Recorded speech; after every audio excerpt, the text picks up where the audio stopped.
ये फोल्डिंग वोल्डिंग ये घमौनी करने के लिए है क्या? नहीं, बच्चों को सोने के लिए है। एक तो छोटी सी बच्ची आ रही है। अच्छा, बच्ची को सुलाते हैं? हाँ। किसके साथ आ रही? बच्ची का एडमिशन हुआ है? नहीं, एडमिशन नहीं हुआ, मैम को बच्ची है। अच्छा, मैम की बच्ची है। हाँ। ये लड़की तो कह रही है 4 में है। सर कंबाइन है कि ना, तो इतना चेहरा नहीं याद रहता है। तो मैम आप बताइए, इतनी कम संख्या में यदि बच्चों का चेहरा आप नहीं याद रखेंगे तो कैसे मान लिया जाए कि आप डेली आती हैं पढ़ाने? सरकारी नौकरी हम सभी को चाहिए, जितने लोग हैं सभी को सरकारी नौकरी चाहिए, लेकिन साहब काम किसी को नहीं करना। और ऐसे ऐसे ये भी कहा जाता है कि सरकारी विद्यालय में कोई अपने बच्चों को भी भेजना नहीं चाहता। एक मज़दूर है, एक गरीब है, वो दिहाड़ी मज़दूर है, वो 300-400 का नौकरी कर लेगा, प्राइवेट विद्यालय में, शिशु मंदिर में पढ़ा लेगा, लेकिन सरकारी विद्यालयों में नहीं भेजना चाहता। क्यों नहीं भेजना चाहता और क्या हकीकत है, उसे भी आज दिखाने का प्रयास करेंगे। इस समय हम प्राथमिक विद्यालय थरुआ पार, आइए इसकी हकीकत आपको दिखाएंगे। और ऑपरेशन कायाकल्प पर मैंने पहले भी बात किया था, अब इसको भी यहाँ पे देखेंगे कि ऑपरेशन कायाकल्प का क्या हालचाल है। देखिए, मुझे लगता नहीं है कि यहाँ पे पानी वगैरह आता होगा। देख लीजिए, पानी नहीं आता है। अच्छा, नल खराब है तो पानी पीने के लिए लोग कहाँ जाते हैं? वहाँ जाते हैं। अच्छा, वहाँ जाते हैं। आप लोग भी बाल्टी से वहीं भर के लाती हैं? अच्छा। वहीं से लाते हैं। अच्छा, ये फोल्डिंग वोल्डिंग ये घमौनी करने के लिए है क्या? नहीं, बच्चों को सोने के लिए है। एक तो छोटी सी बच्ची आ रही है। अच्छा, बच्ची को सुलाते हैं? हाँ। किसके साथ आ रही? बच्ची का एडमिशन हुआ है? नहीं, एडमिशन नहीं हुआ, मैम को बच्ची है। अच्छा, मैम की बच्ची है। हाँ, छोटी है। अच्छा, मैम की छोटी बच्ची है। तो आप लोग यहाँ सुलाती हैं? हाँ, यहाँ गाँव के नाते सुलाते हैं। पानी वानी की तो कोई व्यवस्था है नहीं, शौचालय बस नाम मात्र का है। चलिए, इसे भी आप देखिए, गंदा है। इसमें क्या है? इसमें टोटी लगा है। अच्छा, टोटी लगा है? हाँ। कहाँ टोटी? अच्छा, इसमें टोटी लगा है।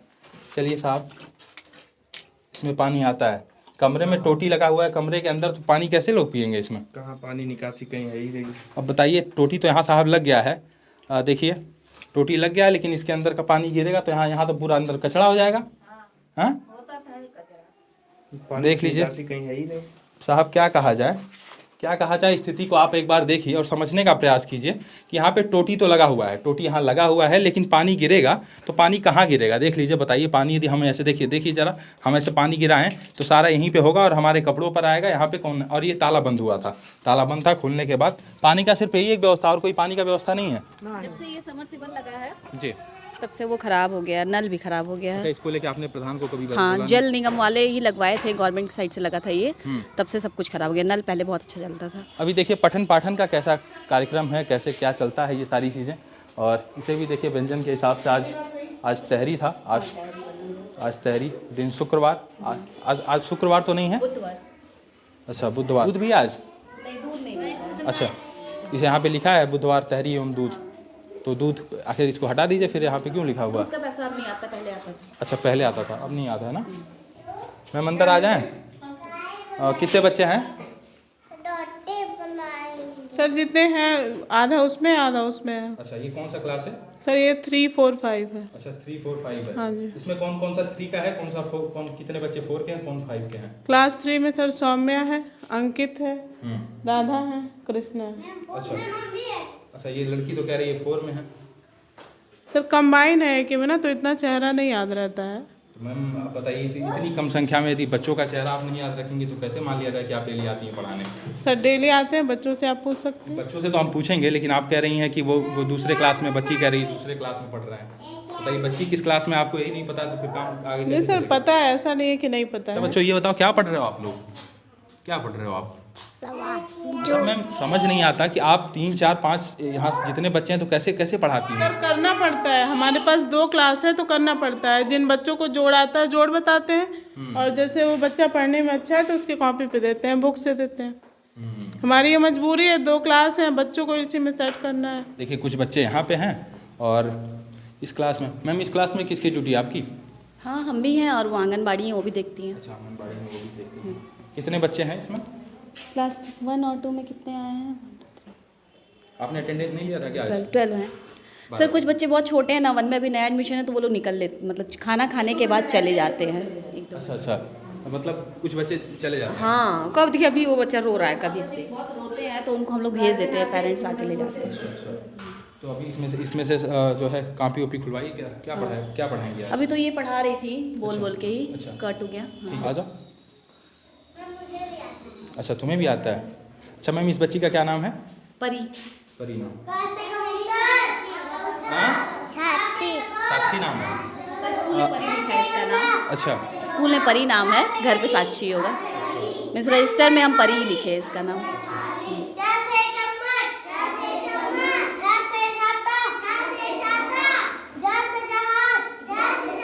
ये क्या लिखा है बेटा?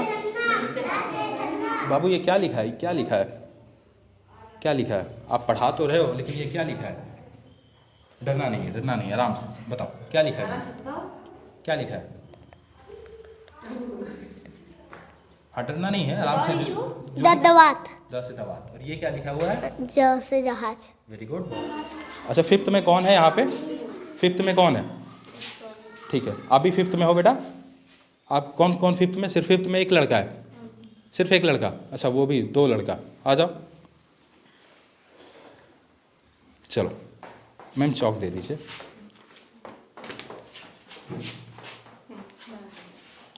सबसे पहले ये बताओ, मैम पढ़ाने डेली आती हैं? मैम। हाँ डेली आती हैं मैम? Yes ma'am. अच्छा डेली आती हैं। चलो आ जाओ मैम, चलो। सबसे पहले बेटा अपना नाम लिखना है। नाम लिख लोगे ना? फिफ्थ में आप हो ना? नाम सर नहीं, नाम लिखने आता। नाम लिखना नहीं आता? ये बताओ तुम डेली आते हो? नहीं। डेली नहीं आते हो? कैसे आए? तो ये बताओ डेली क्यों नहीं आते हो बेटा? पढ़ना है ना, पढ़ोगे नहीं तो कैसे आगे बढ़ोगे? बताओ। उत्तर प्रदेश की राजधानी क्या है बताओ? नहीं पता ना? उत्तर प्रदेश की राजधानी लखनऊ है बेटा। ठीक है, जाओ बैठो, ले लो बेटा, आ जाओ, ये ले लो। और यहाँ पे अपना नाम लिखो। इंग्लिश में, हिंदी में? इंग्लिश में लिख दो।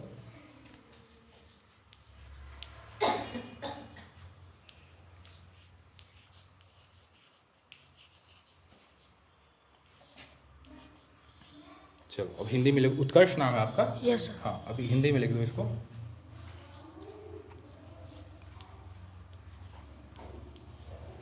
वेरी गुड, बहुत अच्छा बहुत अच्छा। ठीक है मैम, आप पढ़ाइए बच्चों को। जो बच्चे थोड़ा वीक हैं उन्हें भी बताइए, नाम और पिता का नाम, ये सारी चीज़ें। टोटल कितने अध्यापक हैं यहाँ पे? 3 लोग हैं हम लोग। 3 लोग हैं। और 3 लोग पर कितने टोटल बच्चे हैं? 57। 57 बच्चे 1 से लेके 5th तक, यस। यानी 57 बच्चों के बीच में 3 अध्यापिका हैं। और शिक्षा मित्र भी कोई है? शिक्षा मित्र को लेके 3 हैं हम लोग। 2 टीचर हैं और सहायक, और 1 शिक्षा मित्र है। एक शिक्षा मित्र हैं। तो देख लीजिए ये विद्यालय है। और ठीक है मैम, आप पढ़ाइए, हमारी शुभकामनाएं। आप सर आपसे एक चीज़ और कहना था कि अगर आप कवर कर ही रहे हैं तो मिशन प्रेरणा के तहत जो हमारे यहाँ भाषा और गणित पे ज़्यादा जोर देने को कहा गया है, तो उसमें हम जिन बच्चों को कुछ नहीं आता था, पहले ये शब्द देते हैं, फिर मात्रा वाले देते हैं, फिर उससे बढ़ के देते हैं। तो डेली हम उन पुस्तकों का, सहज पुस्तिका नाम है इसकी, उन पुस्तकों का डेली हम लोग अभ्यास कराते हैं।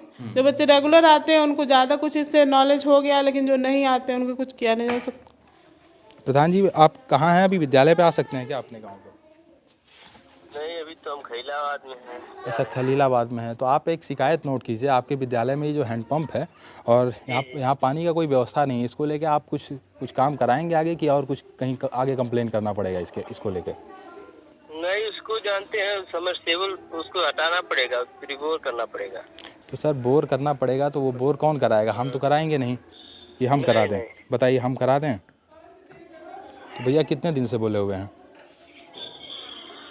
कितने दिन से? हाँ कितना दिन हो गया इसको लेके आप बोले? अरे मान के लिए 10-15 दिन तो हो ही गया होगा। अच्छा 10-15 दिन हो गया। बताइए 10-15 दिन से बच्चे ऐसे बाहर रोड क्रॉस करके जाएंगे पानी पीने। छोटे छोटे बच्चे हैं, किसी का हाथ पैर टूट गया, किसी को कुछ हो गया, तो कौन जिम्मेदार होगा इसके लिए? अरे पंचायत भवन पे नला है, उसी से काम चल रहा है। तो पंचायत भवन पे सरकारी हैंडपंप अभी तो है। अच्छा बताइए तीन लोग हैं, कैसे बच्चों को मैनेज करेंगे, कैसे पढ़ाएंगे जब पंचायत भवन के पास जाएंगे? आप एक जागरूक प्रधान हैं। प्रधान जी ऐसे कैसे काम चलेगा बताइए? राइट टू एजुकेशन की बात की जाती है, सभी को शिक्षा का अधिकार है, ऐसे शिक्षा का अधिकार होगा बताइए? नहीं, ऐसे शिक्षा का अधिकार नहीं होगा। तो फिर कैसे काम चलेगा? हम चाहते हैं इसको लेके आप जल्दी से इसको जो है ये जल की व्यवस्था इसको आप तुरंत कराइए। ठीक है? चलिए ठीक। बच्चों की संख्या इतनी कम है और मैं कई ऐसे जगह गया हूँ जहाँ बच्चों की संख्या बहुत अच्छी है, नो डाउट, मतलब 100 से प्लस की संख्या है। और ऐसे में अच्छा इसके पीछे क्या रीज़न आपको लगता है कि आखिर बच्चों की संख्या इतनी कम क्यों है? सर एक तो ये स्कूल जो है गांव से काफ़ी दूर बनाया गया है, रोड क्रॉस करके आने में बच्चों को बहुत प्रॉब्लम होती है, इसलिए ये भी रीज़न हो सकता है। और कुछ बच्चे प्राइवेट में चले गए, क्या है, हम लोग तो गाँव में बहुत बार गए बोलने के लिए, कि आए बच्चे आए, फ़ोन जाता है पेरेंट्स के पास कि बच्चों को भेजिए, लेकिन अभी क्या है पता नहीं। 10 पेरेंट्स को तो फ़ोन करते ही हैं रजिस्टर से देख के कि ये बच्चा नहीं आया, तो पेरेंट्स कहेंगे नाम नहीं काटिए, बच्चा नानी के घर गया है या यहाँ, यही सब रीज़न बताते हैं, नाम मत काटिएगा बस। उनका कहना ही है पेरेंट्स का। नहीं तो उनको ऐसे बताइए कि यदि 1 हफ्ता हो जाएगा बच्चा पढ़ने नहीं आएगा तो बोलते हैं हम लोग बोलते हैं, तो 1 हफ्ते बाद बच्चे को भेज देते हैं 1 दिन के लिए कि बच्चा आ गया है, फिर बच्चा गायब। मतलब नाम यहाँ भी चल रहा है, प्राइवेट में भी चल रहा है, दोनों जगह चल रहा है, ये चीज़ है। ऐसा क्यों यहाँ भी चल रहा है? क्योंकि यहाँ गवर्नमेंट से पैसा मिलेगा ना बच्चों को, इसलिए पेरेंट्स यहाँ नाम लिखा देते हैं। देख लीजिए, मतलब डीबीटी का जो पैसा जाता है, ड्रेस का और सारी चीज़ें, उसका पैसा जाता होगा, और खाने के लिए बच्चे आते हैं। हाँ, जो बच्चे रेगुलर रहते हैं वो तो खाना खाते ही हैं, वो तो खाते हैं। हाँ। अच्छा, तो देख लीजिए, कभी कभी सरकारी स्कीम का इस प्रकार भी लाभ लोग लेने का प्रयास करते हैं कि बच्चे प्राइवेट स्कूल में भैया नाम एडमिशन करा दिए और सरकारी स्कूल में भी एडमिशन चल रहा है, और हफ्ते में 1 दिन भेजेंगे, कहेंगे कि जो है मैडम से रिक्वेस्ट करेंगे कि मैम नाम मत काटिए। अच्छा, ऐसे कितने लोग होंगे तकरीबन? सर हैं 15-20 लोग तो हैं ही ऐसे कि जो कहते हैं नाम नहीं काटिएगा, और जब हम लोग कहते हैं कि नाम काट देंगे, 1 हफ्ते से बच्चा पढ़ने नहीं आया, तो वो बच्चे को भेज देते हैं 1 दिन के लिए स्कूल, फिर बच्चा गायब। ये भी स्थिति है, देख लीजिए 10-15 लोग। तो इतनी भीड़ हो जाती है। अच्छा, कुछ मिलना है, ड्रेस मिलना है और कोई लाभ मिलना है, राशन मिलना है, तो सब आ जाते हैं जुट के ले जाते हैं। अच्छा, क्या क्या मिलता है? अभी तो यहाँ से तो वही MDM का खाना मिल रहा है, DBT का पैसा आएगा, स्कॉलरशिप जब कोविड टाइम था तो स्कॉलरशिप आता था बच्चों का। अच्छा, स्कॉलरशिप कितना जाता था? बच्चों के अकॉर्डिंग है 927 रुपये आ गया है बच्चों के अकाउंट में अभी तो, 3 महीने का। 3 महीने का। तो देख लीजिए, ये भी है, ये भी हकीकत है, इसे भी आप देखिए, ये सारी चीज़ें हैं, और ऐसा पड़ताल करने के बाद ऐसे और भी हम जगह जगह से आपको दिखाते रहेंगे। ये भी एक रीज़न है ना आने का। आप देख लीजिए, ऐसे भी लोग करते हैं। अब ऐसा नहीं कह सकते साहब कि इन्हीं का दोष है, ये नहीं पढ़ाती हैं। ये कैसे पढ़ाएंगी जब बच्चों की संख्या इतनी कम रहेगी, गार्जियन भेजना नहीं चाहेंगे। गाँव का माहौल है, गाँव का परिवेश है, और देख लीजिए इंफ्रास्ट्रक्चर की क्या स्थिति है, उसे भी आप देखिए। ऐसे इंफ्रास्ट्रक्चर हैं जहाँ यदि किसी को शौचालय जाना हो तो पानी नहीं है। देख लीजिए, ऐसे कौन एडमिशन कराएगा, क्या हालत है, इसे भी आप देखने समझने का एक बार प्रयास कीजिए। ये हकीकत होती है, ये विद्यालयों की हकीकत होती है जो अभी हम आपको दिखा रहे हैं। ऐसे गांव में ऐसे पता नहीं कितने विद्यालय हैं, ऐसे पठन पाठन चल रहा है, कैसे चल रहा है, भगवान ही मालिक है, इसको लेकर नहीं कुछ कह सकता। लेकिन देख लीजिए, हकीकत साहब ये भी है।